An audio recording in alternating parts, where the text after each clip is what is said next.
Hello students, welcome to accounts classes. Dear students, we have already finished rules of debit and credit. Today I am going to discuss one small portion, that is how to prepare T-shaped account.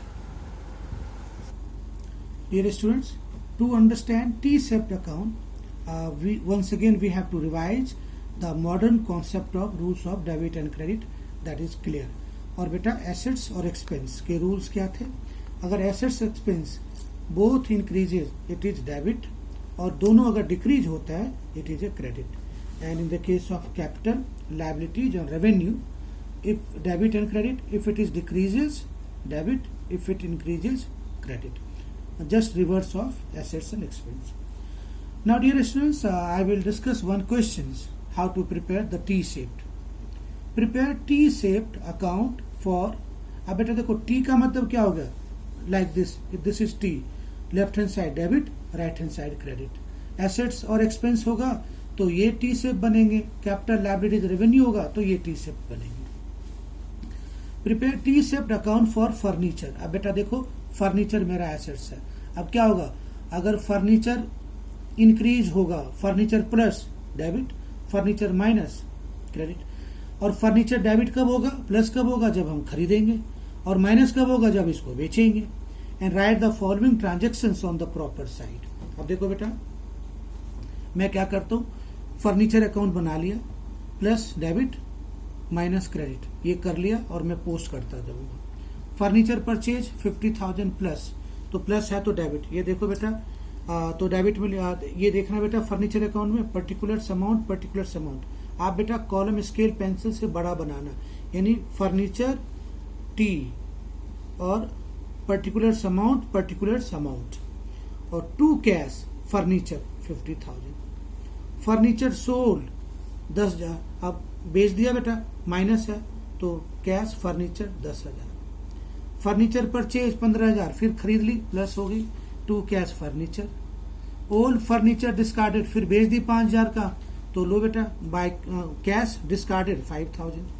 Depreciation on furniture 3,000, क्योंकि furniture की value 3,000 से कम हो जाएगी, depreciation 3,000. अब बेटा अब इसको balance करने सीखना है. तो बेटा बैलेंस कैसे करेंगे? Total of debit side 50 plus 15 65,000. Total of credit side 10 plus 5 plus 3 18,000. अब बेटा डिफरेंस 65 माइनस 18 47,000.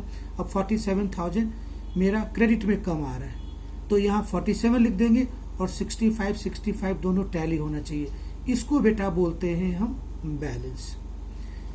अब डिफरेंस 47,000 मैंने लिखा डेबिट बैलेंस. अब बेटा मैंने आपको एक कॉन्सेप्ट बताना है.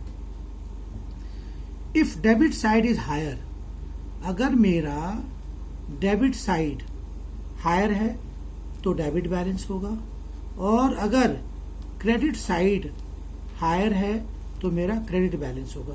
अब बेटा ये कैसे पता लगेगा कि डेबिट ज्यादा है या क्रेडिट ज्यादा? तो देख लो, डेबिट साइड 65, क्रेडिट साइड 80, तो डिफरेंस 47. तो डिफरेंस तो क्रेडिट में लिखेंगे, लेकिन डेबिट साइड ज्यादा है, इसलिए हम लोग इसको बोलते हैं debit balance. And dear students, you must understand how to balance the account. और बेटा बैलेंसिंग ऑफ अकाउंट के अंदर आपको in first few questions you will do it like this. Total of debit side, total of credit side, आप difference निकालो. Difference जिस side कम है उधर लिख देंगे. और बेटा एक रूल बना लो, अगर ये डेबिट है ये क्रेडिट में, अगर क्रेडिट में बैलेंस है तो मेरा डेबिट बैलेंस कहलाएगा. अपोजिट होता है, अगर मेरा बैलेंस डेबिट में लिखा हुआ है तो वो मेरा क्रेडिट बैलेंस कहलाएगा. आप पूछोगे क्यों? तो बेटा बैलेंस 47 क्रेडिट में कम आ रहा है, इसका मतलब डेबिट ज्यादा है. डेबिट में कम आ रहा है, इसका मतलब डेबिट में ज्यादा है. तो बेटा ये आपको ध्यान रखनी पड़ेगी. Once again I will discuss one more question based on this. This will make you clear each and everything. Write T shaped account of creditors. Creditors मेरा लायबिलिटीज हो गया, और लायबिलिटीज के रूल्स आपको देखने पड़ेंगे. Mohan. And write the following transactions on the proper side. तो देखो बेटा मोहन क्रेडिटर है, डेबिट क्रेडिट, और आप इसमें उल्टा होगा, अगर डिक्रीज होगा तो डेबिट, माइनस होगा तो डेबिट, प्लस होगा तो credit. Purchase goods from Mohan on credit 50,000. अब देखो बेटा मोहन से आपने उधार खरीदा तो लायबिलिटीज बढ़ गई, तो goods purchase 50,000। Paid to Mohan, Mohan को मैंने पे कर दिया तो मोहन की लायबिलिटीज कम हो गई मेरे से, cash paid 30,000। Goods return to Mohan, मैंने रिटर्न को कर दिया तो मेरे कम हो गए, goods return 3000। Repurchase goods from Mohan, मैंने मोहन से फिर खरीदा, मेरी लायबिलिटीज बढ़ गई तो प्लस बाय गुड्स रीपरचेज 10। अब बेटा देखो 50 प्लस 10 60, 30 प्लस 3 33 और बैलेंस यहाँ 27। अब देखो बेटा बैलेंस डेबिट में है तो इसको हम बोलेंगे क्रेडिट बैलेंस, लेकिन मैंने आपको क्या बोला था, total of credit side 60, total of debit side 33, तो बेटा डिफरेंस कितना आ गया 27,000। और it seems to be that कि डेबिट साइड में क्रेडिट साइड में 27 ज्यादा है और डेबिट साइड में, तो हमें तो दोनों साइड इक्वल करना है, 60 इधर लिखा 60 इधर लिखा, तो बैलेंस लिख के 27 मैंने यहां डाल दिया। और बेटा अब इसको हम क्या बोलेंगे, this is my credit balance.